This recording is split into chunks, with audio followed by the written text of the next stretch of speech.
$35 million for every single minute of football played. Not per match, per minute. That was the real price of the 2022 World Cup. And that is not even the wildest number in this video. Since the year 2000, 6 World Cups have been completed, and the 7th is being decided right now across the United States, Canada, and Mexico. In that time, host countries have poured more than $260 billion into staging these tournaments, while FIFA, the showrunner, has made around $40 billion in revenue. So today we're following the money through every World Cup since 2000. We start in 2002. Japan and South Korea split hosting duties in 2002, the first World Cup in Asia and the first ever shared between two countries. There was one small problem. Neither country really had the standard stadiums, so they built them. Not all, nearly all of them. South Korea put up 10 brand new stadiums for close to $2 billion. Japan built 7 new ones and rebuilt 3 more for at least $4 billion, though some analysts put Japan's total preparation bill at $5.6 billion. The combined cost of that tournament is usually quoted at around $7 billion, which is roughly $12 to $13 billion in today's money. What did the hosts get back from FIFA? A payment of around $110 million each, plus the income from their own ticket sales. 3 million fans bought tickets worth about $1.2 billion in total, so each host spent billions to collect a slice worth a fraction of that. Some of those stadiums never found a second life. Miyagi Stadium in Japan cost roughly $250 million, seats 49,000 people, in a region with no major professional tenant, so taxpayers still cover the shortfall year after year. Others did better. The Sapporo Dome pulled 2.2 million visitors through 123 events in a single year once a baseball team moved in. South Korea, for its part, counted about $307 million in direct tourist spending plus another $713 million in added value. Decent money, but remember, the stadium bill alone was $2 billion. To keep its 10 oversized arenas alive, the government had to push football clubs out of Seoul into the new venues to help pay down municipal debt. FIFA itself was wobbling at the time. Its longtime marketing partner, a company called ISL, went bankrupt in 2001 with debts estimated in the hundreds of millions of dollars, and FIFA had to scramble to protect its television income. The 2002 tournament helped steady the ship. Japan later estimated that the event pushed around $24.8 billion through its economy, about 0.6% of GDP that year, though economists treat impact numbers like that the way you treat a fisherman's story about the one that got away. Germany in 2006 looked almost sensible by comparison. Total cost was about $4.3 billion, that is 6 to 7 billion today, with a reported 1.4 billion euros or so going into building and upgrading 12 stadiums.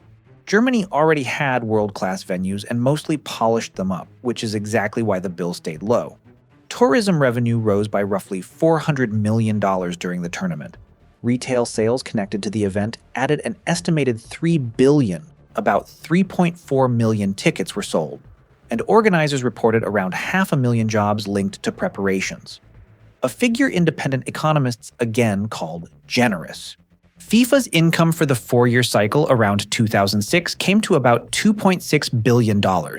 It gained a profit of $663 million on the tournament itself.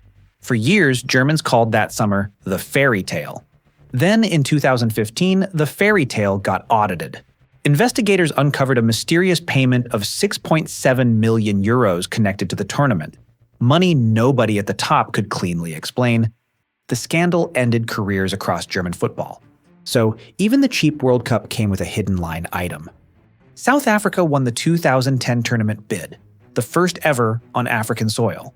Its original bid paperwork estimated stadium costs of around 800 million rand, which was in the neighborhood of $110 million at the time. The final stadium bill came to 16.4 billion rand. That is roughly 20 times the original estimate. In total, South Africa's government put more than $3 billion, over $5 billion in today's money, into the tournament, including about $1.3 billion for roads, rail, and airports. Cape Town got a brand new $600 million stadium on the waterfront, reportedly because a scenic backdrop was preferred over a cheaper upgrade in a working-class neighborhood, That stadium was losing around 40 million rand a year in its early years. It even gets better, I will say. South Africa's competition authorities later found that construction firms had rigged their bids on the venues, taking profit margins near 17.5% when the industry norm was closer to 3.5%. The guilty firms paid 1.5 billion rand in fines. Meanwhile, local street vendors were told that selling food near a stadium required a registration fee of 60,000 rand, close to $7,900, which priced out basically every one-man food stand in the country. For the tourists, about 309,000 foreign fans arrived against a forecast of 450,000. So the tourism windfall came in hundreds of millions of dollars below projections. The build did create an estimated 130,000 construction jobs. One consultancy credited the tournament with adding about 0.5% to South Africa's GDP in 2010, so the money wasn't all smoke. But, according to critics, for the same spend, the state could have built tens of thousands of new homes every year of the preparation period. FIFA's side of the ledger looked very different. The tournament brought FIFA about $3.4 billion, completely tax-free, because South Africa amended its own revenue laws to exempt FIFA as a condition of hosting. FIFA declared a $631 million profit. Its president called the event a huge financial success. He was right, just not about the host. Spain lifted the trophy and got $30 million, which was roughly 5% of FIFA's declared profit on the month. Brazil took the baton in 2014 and dropped a fortune with it. The official cost was $11.6 billion, with credible estimates running as high as $15 billion, which lands around $20 billion in today's money. The original promise was $1.1 billion, mostly private money. The final stadium bill hit $3.6 billion, more than three-quarters of it public. The national stadium in Brasilia cost somewhere between $550 and $900 million, depending on which audit you read and believe. Roughly 3 times its budget in a capital city with no top division football club. After the tournament, its grounds were used to park buses, with the Office of Rio's mayor estimating that corruption inflated construction costs across the 12 venues by 30 to 40%. Then there's the Arena da Amazônia in Manaus, built for around $300 million with parts shipped by boat through the rainforest. It hosted 4 World Cup matches. That works out to roughly $75 million per game. Afterwards, it managed just 11 events in 5 months while burning about $250,000 a month in upkeep. Brazilians noticed. In June 2013, more than 1 million people marched in the streets. One protest sign became famous for demanding hospitals built to FIFA standards. FIFA, for its part, earned $4.8 billion from the Brazil cycle, spent about $2.2 billion including a $576 million prize pool, handed Brazil a $100 million legacy payment, and kept a profit in the region of $2.6 billion. Tax-free, again because Brazil granted the exemptions too. Germany won the cup and got $35 million. Brazil, they lost in the semifinal 7-1 to Germany. The year after the party, the Brazilian economy shrank by around 3.5% as the country slid into its worst recession in decades. The World Cup didn't cause the recession, but an extra $15 billion would certainly have been handy. Russia ran the same play in 2018, just with more paperwork missing. The official price was $11.6 billion. Independent tallies were up to $14.2 billion, something like $17 billion today, spread across 12 stadiums, 11 new airport terminals, new roads, and metro lines. Back in 2010, Russia told FIFA the 12 stadiums would cost $2.8 billion. The real figure landed near $5 billion. If measured in rubles, the stadium bill actually tripled. The Krestovsky Stadium in St. Petersburg deserves its own documentary. It was supposed to take about 3 years to build. It took more than 10. Its budget swelled roughly 6 times over, from 7 billion rubles to an official 43 billion, comfortably over $1 billion. Along the way, a deputy governor admitted his role in an $850,000 skimming scheme, the roof leaked, and the pitch kept dying. When it was finally finished, the city handed the management rights to the local club for a fee of exactly $1. Down south, The Fishti Stadium in Sochi had already cost around $780 million for the Winter Olympics, then swallowed another $68 million just to be converted for football. Of all 12 venues, exactly one was built without government money. FIFA's cycle around Russia brought in $6.42 billion, with $4.64 billion arriving in 2018 alone. France won the title and got $38 million from a $400 million prize pool. Russia claimed a $14 billion boost to its economy, about 1% of GDP. Independent economists who studied it afterwards put the lasting effect somewhere near a rounding error. By now you can see the machine. The host pays for stadiums, transport, and security. FIFA owns the television rights, the sponsorships, and the tickets, and it requires tax exemption as a condition of entry. So nearly every dollar it earns leaves the host country untouched. Television alone makes up around 45% of FIFA's income. FIFA even controls the streets. Exclusion zones around stadiums reserve commerce for official sponsors, which is how a local bar in 2014 could be barred from printing the words World Cup. For 2026, Mexico reportedly granted a full 100% income tax exemption on tournament earnings.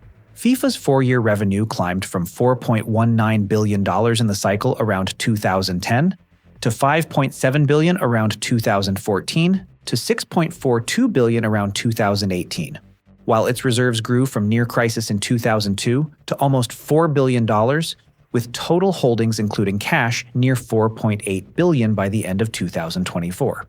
Economists Robert Bayad and Victor Matheson went back and studied the 1994 World Cup in the United States and found the real economic impact came in $5.5 to $9.3 billion short of what the boosters had promised. That research has been public for decades. Countries keep bidding anyway, which brings us to the number I mentioned at the start. On the 2nd of December 2010, FIFA awarded the 2022 World Cup to Qatar, a desert nation smaller than Connecticut in the USA with barely a single suitable stadium. What followed was the most expensive football event in human history. By 2017, Qatar's own finance minister said the country was spending $500 million every single week on preparations. The total, by the most widely accepted estimate, reached $220 billion.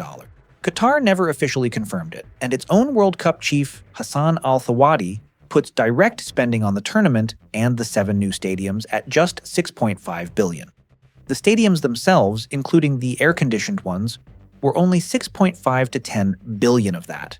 One of them, Stadium 974, was built from 974 recycled shipping containers so it could be taken apart afterwards like the world's most expensive Lego set. Around $36 billion went into a metro system, airport upgrades, and hotels in Doha, and the rest bought highways, telecoms, and effectively a whole new city called Lusail, where the final was played. FIFA's bill for actually running the tournament was about $1.7 billion, including $247 million just for television operations, which means the host outspent the organizer by a ratio of well over 100 to 1. Now, for scale. That's roughly 19 times what Russia spent, about 5 times more than every World Cup from 1994 through 2018 combined, and roughly equal to Qatar's entire annual GDP, which runs around $217 billion. If you spread it over the tournament's roughly 6,300 minutes of football, it comes to about $35 million per minute, the number I used to open this video. Stack $220 billion in $100 bills and the pile stands around 150 miles tall, more than twice the altitude where space officially begins. Split it among Qatar's roughly 300,000 citizens, and each one could have pocketed over $700,000 in cash. The people who actually built it saw very different numbers. Migrant workers reported wages under $1 an hour on 12-hour shifts, and many paid recruitment fees of up to $4,000 just to get the job. Quick napkin math. At those reported wages, a single laborer would need around 50 million years to earn what the country spent. FIFA, meanwhile, had its best tournament ever. Revenue for the Qatar cycle hit a record $7.57 billion, with $5.77 billion landing in 2022 alone, and FIFA's reserves peaked at $3.97 billion. David Beckham was reportedly paid $277 million over 10 years just to smile as an ambassador. Argentina won the final in front of about 1.5 billion viewers, part of roughly 5 billion people who engaged with the tournament overall. They got $42 million from a $440 million prize pool. That is roughly 0.02% of what the host spent. Qatar says the event will eventually add about $17 billion to its economy. Even if that's fully true, that's 17 coming back on 220 going out. Which brings us to right now. The 2026 World Cup is being played as you watch this video. It might be down to the last 4 or 2 by the time this video is published, with the final set for July 19th in New Jersey. It's the biggest edition ever. 48 teams, 104 matches, 16 cities across 3 countries. The hosts barely built anything. The giant stadiums already existed, which is the same reason the 1994 World Cup in the United States cost only about $500 million. So with construction off the table, the money machine turned to the fans. For the first time ever, FIFA used dynamic pricing, the airline-style system where prices float with demand. Entry-level tickets started at $60. Group stage seats commonly ran from a few $100s up past $4,000. Official prices for the final now run from $7,380 up past $30,000. On FIFA's own resale platform, some final seats were listed at over $2 million each, with FIFA collecting a 15% cut from both buyer and seller. One analysis found FIFA raised prices on most matches by an average of 34% between October and April as demand built. More than 500 million ticket requests chased about 7.1 million available seats. The Attorneys General of New York and New Jersey opened investigations into the pricing. FIFA originally budgeted $11 billion in revenue for this 4-year cycle, then revised the target to $13 billion. Independent economists project the real number could reach $14 to $19 billion, with ticketing and hospitality alone possibly topping $7 billion against the $949 million those categories earned in Qatar. The prize pot is a record too. FIFA raised the total distribution to the 48 teams to $871 million, of which $655 million is performance prize money, with about $50 million for the champion, no team going home with less than $12.5 million, and a separate $355 million going to the clubs that release their players. So whoever lifts the trophy on the 19th of July, the financial winner of this World Cup was decided years ago, and it plays its home games in Zurich. Add it all up. Since 2002, host nations have spent more than $260 billion staging the World Cup, comfortably over $300 billion once you adjust for inflation. That's a sum bigger than the entire annual economic output of most countries on Earth, spent on 7 months of actual football spread across 2.5 decades. Over those same years, FIFA made around $40 billion in revenue, nearly all of it tax-free, while contributing close to nothing toward a single stadium. The history books remember the goals, the upsets, the celebration, the Messi, the Ronaldo, the Zidane, the Okocha, Chabalala, the Ochoa, and the trophies held up under confetti. The ledgers tell a different story. The World Cup is the only party on Earth where the guest keeps all the gifts and mails the host the bill. By the way, the famous trophy itself, which I love, and hope my country can pull some muscle and win it during my lifetime, is about 6 kilograms of 18-karat gold. You'll see it valued at $20 million, but that figure is symbolic. Weigh the actual gold and it comes to about $713,000, which might genuinely make it the cheapest thing in this entire story. If you want the numbers behind anything and everything, like and share this video. Also hit subscribe for the love of football, not soccer.